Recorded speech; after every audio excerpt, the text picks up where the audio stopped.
Thomas's train.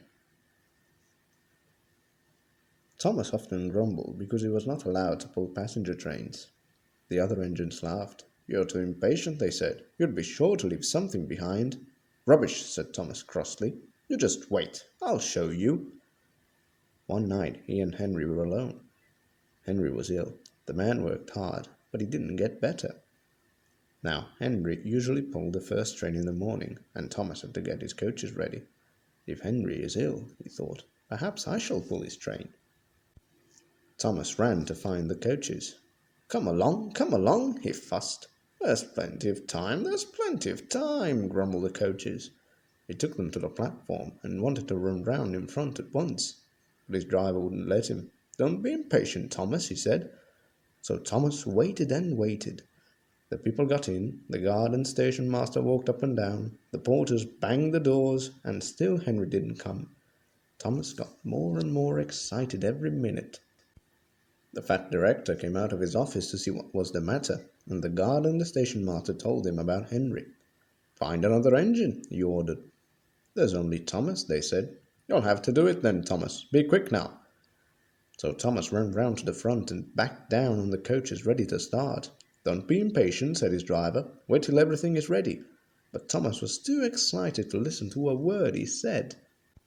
What happened then, no one knows. Perhaps they forgot to couple Thomas to the train. Perhaps Thomas was too impatient to wait till they were ready. Or perhaps his driver pulled the lever by mistake. Anyhow, Thomas started. People shouted and waved at him, but he didn't stop. "They're waving because I'm such a splendid engine," he thought importantly. "Henry says it's hard to pull trains, but I think it's easy. Hurry, hurry, hurry," he puffed, pretending to be like Gordon.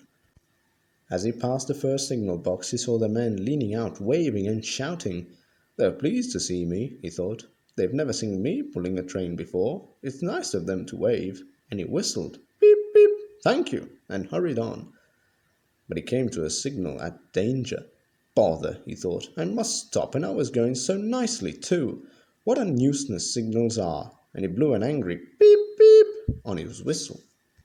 One of the signalmen ran up. "Hello, Thomas," he said. "What are you doing here?" "I'm pulling a train," said Thomas proudly. "Can't you see?" "Where are your coaches then?" Thomas looked back. "Why, bless me," he said, "if we haven't left them behind." "Yes," said the signalman. "You'd better go back quickly and fetch them." Poor Thomas was so sad he nearly cried. "Cheer up," said his driver. "Let's go back quickly and try again." At the station all the passengers were talking at once. They were telling the fat director, the station master, and the guard what a bad railway it was. But when Thomas came back and they saw how sad he was, they couldn't be cross. So they coupled him to the train, and this time he really pulled it. But for a long time afterwards the other engines laughed at Thomas and said, "Look, there's Thomas, who wanted to pull a train but forgot about the coaches."